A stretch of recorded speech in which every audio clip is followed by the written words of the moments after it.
Assalamualaikum warahmatullahi wabarakatuh.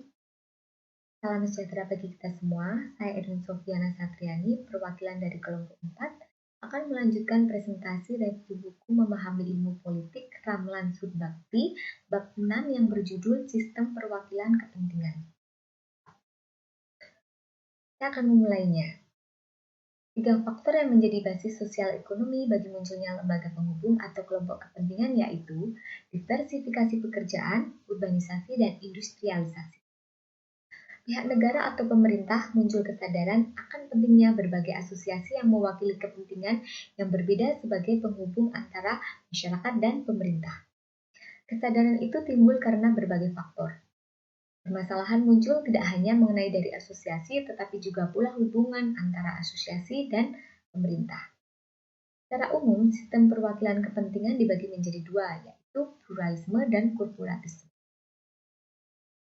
Pluralisme ialah suatu sistem yang memungkinkan suatu kepentingan dalam masyarakat bersaing secara bebas untuk mempengaruhi proses politik sehingga tercegah terjadinya suatu kelompok mendominasi kelompok lain. Pluralisme mengharuskan adanya berbagai asosiasi yang bersaing yang tidak disponsori ataupun dimanipulasikan oleh pemerintah. Karakteristik pluralisme sebagai suatu sistem perwakilan kepentingan yang terdiri dari setiap kelompok masyarakat yang memiliki kepentingan sama karena kesamaan suku, ras, dan agama maupun karena kesamaan profesi, okupasi, dan kegemaran berhak membentuk asosiasi yang dikehendaki tanpa campur tangan pemerintah atau kelompok lain. Keanggotaan asosiasi bersifat sukarela dan seseorang dapat saja menjadi anggota dari berbagai asosiasi kepentingan. Pemerintah tidak mencampuri urusan kelompok kepentingan, melainkan bertindak sebagai wasit untuk memelihara aturan permainan yang sehat bagi persaingan di antara kelompok kepentingan dan bersikap tanggap terhadapnya. Para anggota asosiasi itulah yang berwenang menentukan pemimpinnya dan merumuskan kepentingan yang hendak diperjuangkan kepada pemerintah. Keputusan di dalam organisasi dan di dalam interaksi dengan organisasi lain, dengan perundingan, tawar-menawar, dan kompromi. Kelemahan pluralisme sebagai suatu sistem perwakilan kepentingan yaitu lebih menekankan pada persaingan kelompok kepentingan. Golongan kecil warga masyarakat yang menjadi anggota aktif satu atau lebih asosiasi kepentingan. Pengaruh pemimpin lebih menonjol dalam menentukan arah organisasi daripada pengaruh para anggota. Adanya ketimpangan kekuasaan dalam proses perundingan. Mengabaikan peranan pemerintah sebagai lembaga kepentingan umum atau yang mewakili kepentingan nasional sebab pluralisme menempatkan pemerintah sebagai wasit yang memelihara aturan permainan bagi persaingan di antara kelompok kepentingan. Contoh pluralisme dalam kehidupan sehari-hari. Misalnya, tidak memaksakan kehendak orang lain untuk menerima keyakinan kita. Kemudian, kebersamaan dalam kegiatan gotong royong membersihkan lingkungan sekitar. Lalu, tidak memaksakan kehendak orang lain untuk memeluk agama yang kita peluk. Membantu dalam melaksanakan pembangunan fasilitas umum, dan lain sebagainya. Kemudian, korporatisme. Korporatisme merupakan upaya ganda sebagai sarana menguasai dan memobilisasi masyarakat untuk melaksanakan program pemerintah sebagai saluran aspirasi berbagai kepentingan masyarakat yang bersifat terbatas. Korporatisme negara merupakan hasil penegaraan berbagai kegiatan organisasi kemasyarakatan, sedangkan korporatisme masyarakat merupakan hasil penswastaan beberapa urusan kenegaraan. Dalam korporatisme masyarakat, legitimasi pemerintah bergantung pada kelompok kepentingan. Hal ini terjadi pada masyarakat dan negara pasca industri di Barat dan Jepang. Ciri-ciri korporatisme suatu negara. Pengelompokan masyarakat secara fungsional, pengelolaan jenis kepentingan dimonopoli dengan satu asosiasi, dan asosiasi yang tunggal ini saja yang diakui dan didengarkan oleh pemerintah. Pembentukan kelompok pemerintah harus mendapat persetujuan dan pengakuan dari pemerintah. keanggotaan kelompok kepentingan bersifat otomatis atau setengah paksa. Penentuan kepemimpinan kelompok kepentingan langsung atau tidak langsung ikut ditentukan oleh pemerintah.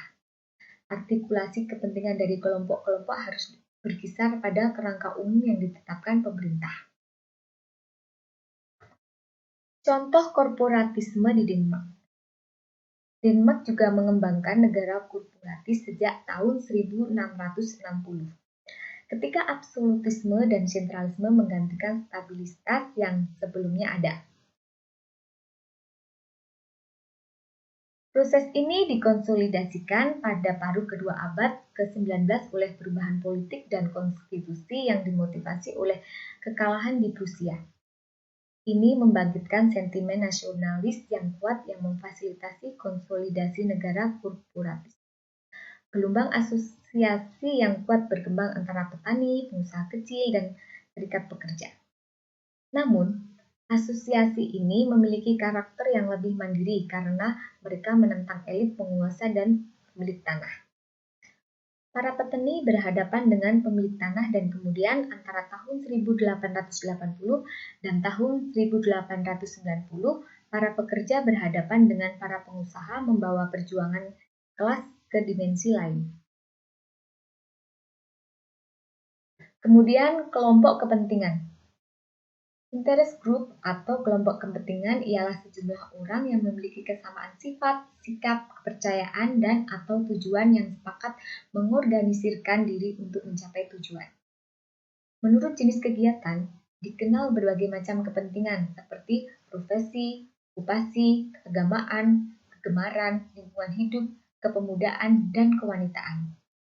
Berdasarkan lingkungan kepentingan yang diartikulasikan, dikenal adanya kelompok yang memperjuangkan kepentingan yang terbatas seperti petani, guru, dan pegawai negeri, dan kelompok kepentingan yang memperjuangkan kepentingannya yang berlingkup luas seperti lembaga bantuan hukum dan lembaga konsumen. Kelompok kepentingan.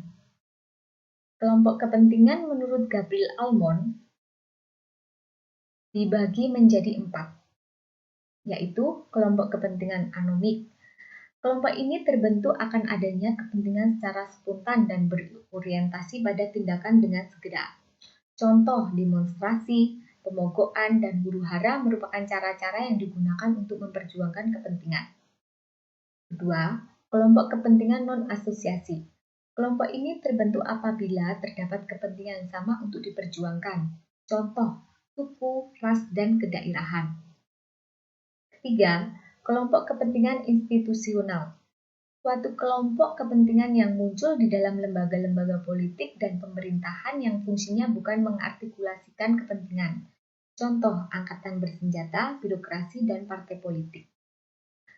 Kemudian yang keempat, kelompok kepentingan asosiasional, yang secara khusus berfungsi mengartikulasikan kepentingan kelompok. Kelompok ini terorganisasi secara baik dan secara terus-menerus menjalin hubungan dengan para anggota dan menjalin hubungan dengan pemerintah.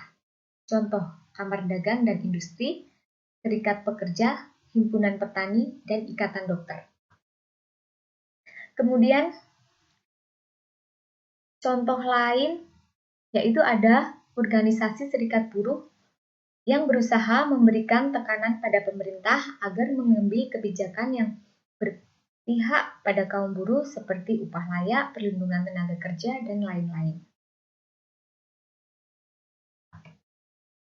Terima kasih atas perhatiannya, kurang lebihnya mohon maaf. Demikian akhir presentasi saya, semoga bermanfaat untuk kita semua.